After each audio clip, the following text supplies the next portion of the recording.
रात्रीचे 11:30 झाले होते. चिपळूण बसस्थानकावर पावसाचा जोर इतका होता की समोरील प्लॅटफॉर्मवर उभ्या असलेल्या गाड्या धुसर दिसत होत्या.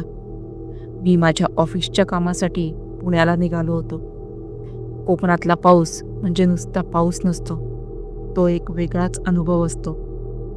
सगळीकडे ओलाचिंब अंधार आणि सुसाट वारा सुटला होता. स्टँडवर अनाउन्समेंट झाली.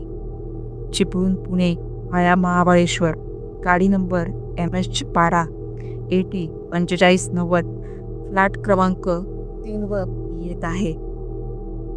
एक जुनी खिळखिळी झालेली लाल परी स्टँडमध्ये शिरली. गाडीचं इंजिन जणू कुणीतरी अंधारात अडखळत श्वास घेतोय तसं भयान आवाज करत होतं. मी गाडीत चढलो. गाडी पूर्णपणे रिकामी होती. ड्रायव्हर सीटवर एक 70चे गृहस्थ बसले होते. त्यांच्या चेहऱ्यावरच्या सुरकुत्या खूप काही सांगून जात होत्या. गायकवाड काका आणि कंडक्टर होते साने काका, जे आपल्या तिकीट मशीनशी काहीतरी झटापट करत होते. गाडी स्टँडवरून निघाली आणि शहराचे दिवे मागे पडले. खेडच्या पुढे गेल्यावर कशेरी घाटाची चढण सुरू झाली. बाहेर इतकं दाट धुकं होतं की बसच्या हेडलाईटचा पिवळा प्रकाशही त्या धुक्याला छेदू शकत नव्हता. गाडीत माझ्या व्यतिरिक्त आता फक्त 2 प्रवासी होते. एक वृद्ध आजी, ज्यांनी पांढरं नऊवार पातळ नेसलं होतं आणि त्या खिडकीबाहेर शून्यात बघत होत्या, आणि सर्वात मागच्या सीटवर एक माणूस बसला होता, ज्याने डोक्यापासून पायापर्यंत काळा मफलर आणि कोट घातला होता. त्याचा चेहरा स्पष्ट दिसत नव्हता. अचानक बसच्या आतलं तापमान खूप कमी झालं, इतकं की माझ्या तोंडातून वाफ निघू लागली. मी कंडक्टरला विचारलं, काका खिडकी बंद आहे ना सगळे? गारवा खूप वाढलाय.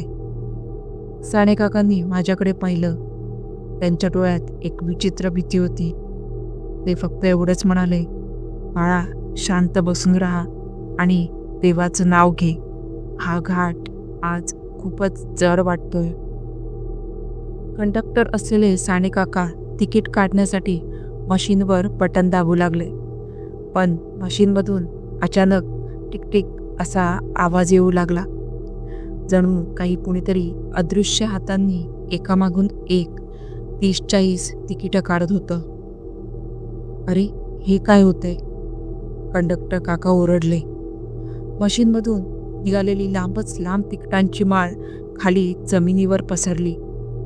मी उठून पाहायला गेलो तर त्या तिकिटांवर प्रवाशांची नावं उमटली होती, पण ती सगळी नावं लाल रंगात होती. त्याचवेळी गाडीचा वेग वाढला.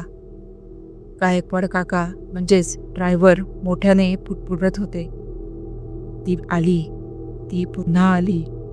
समोरच्या रस्त्यावर कोणीच दिसत नव्हतं, पण त्यांना काहीतरी दिसत होतं.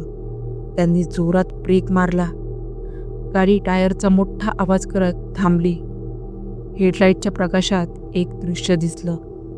एक छोटी मुलगी, जिचे कपडे चिखलाने माखलेले होते. ती रस्त्याच्या मधोमध उभी राहून बसकडे बघत हसत होती. तिचे डोळे पूर्णपणे पांढरे होते. गाडी पुन्हा सुरू झाली, पण आता बसमध्ये आम्ही एकटे नव्हतो. मला जाणवू लागलं की रिकाम्या सीट्सवर कुणीतरी बसलंय. रिकाम्या सीटच्या वरच्या कप्प्यांमधून पाणी गळू लागलं.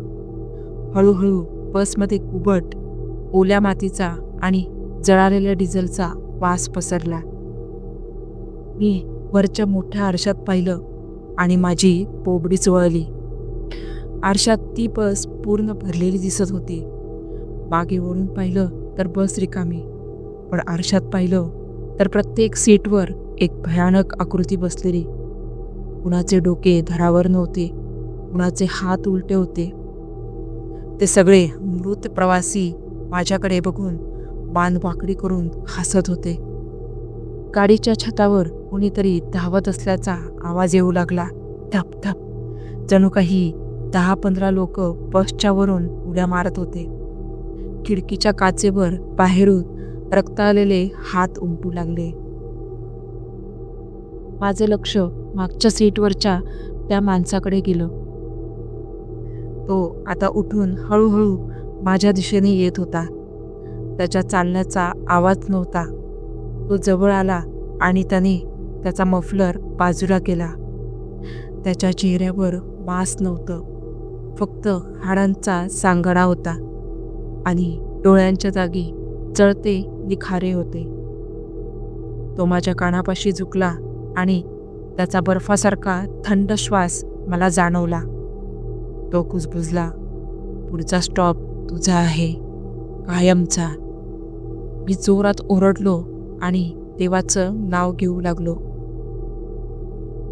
ड्रायव्हर असलेले गायकवाड काका गाडी चालवत नव्हते, तर ते अक्षरशः हवेत तरंगत होते. बस आता जमिनीवर चालत नव्हती, ती धुक्यातून उडत होती. कसा तरी तो घाट संपला आणि पोलादपूरच्या जवळ एक पोलीस चेकपोस्ट दिसलो. तिथे दिवे होते. जसा त्या दिव्यांचा झोत गाडीवर पडला तशा त्या सगळ्या आकृत्या हवेत विरघळल्या. गायकवाड काकांनी गाडी थांबवली. मी, कंडक्टर आणि ती आजी, जी आता गायब झाली होती, असे तिघेजण खाली उतरलो. मी घामाघूम झालो होतो. मी पोलीस चौकीत धावत गेलो. तिथे एक जुना हवालदार बसला होता. मी त्याला सगळं सांगितलं. हवालदाराने शांतपणे माझ्याकडे पाहिलं, एक सुस्कारा सोडला आणि म्हणाला, बेटा, आज तारीख काय आहे?